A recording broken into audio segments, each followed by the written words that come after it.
everyone. My name is July Ann Marie Aliamo and welcome back to my video. For this video, we're going to talk about motor carriers. So these are our learning objectives. Objectives. Be familiar with the different types of firms in the motor carrier. Gain knowledge of the service characteristics of motor carriers. First, let's define what is motor carrier. Motor carrier is responsible for the transportation of the goods, property, or people. Motor carrier can be a trucking company, a bus company, or any entry that vehicles for commercial purposes, and also controls the operation of one or more commercial vehicles. And if you're going to ask, what are the types of carriers? Well, there are the two types of carriers. First, for-hire motor carrier.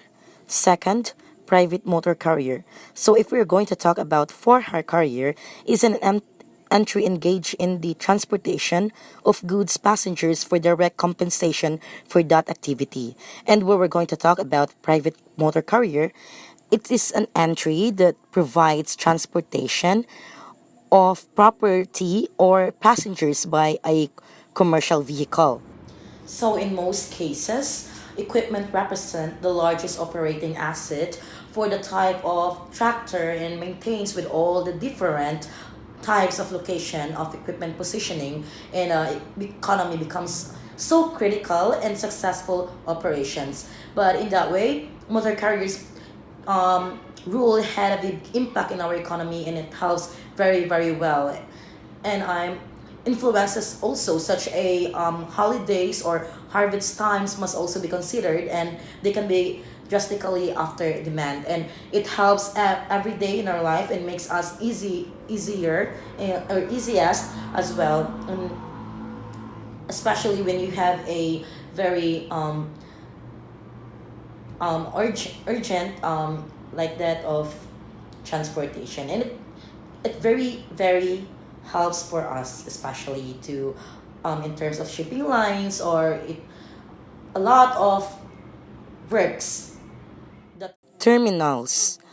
Terminals is to accommodate drivers and equipment but not freight. So I guess we are all know what is terminal is. So it is supportable for everybody. So before we end this video, let's have the summary first.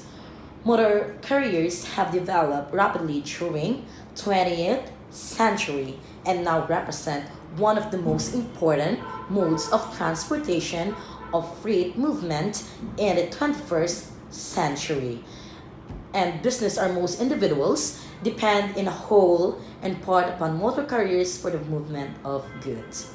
Next is the public provisions of federal, states, and local government units or highways that played a major role in development of motor carrier industry. The private carrier is very important that part of the motor carrier industry have a valuable option of a large and small companies and requiring special services. Next is for hire motor carriers can be classified in a number of useful ways including versus an intercity and need to our industry. And one of manifestation is the regulation has been the tremendous growth in the trade track or segment of motor carriers businesses. So I think that's all for this video. I hope you like it and I hope you earn knowledge from this video. Thank you.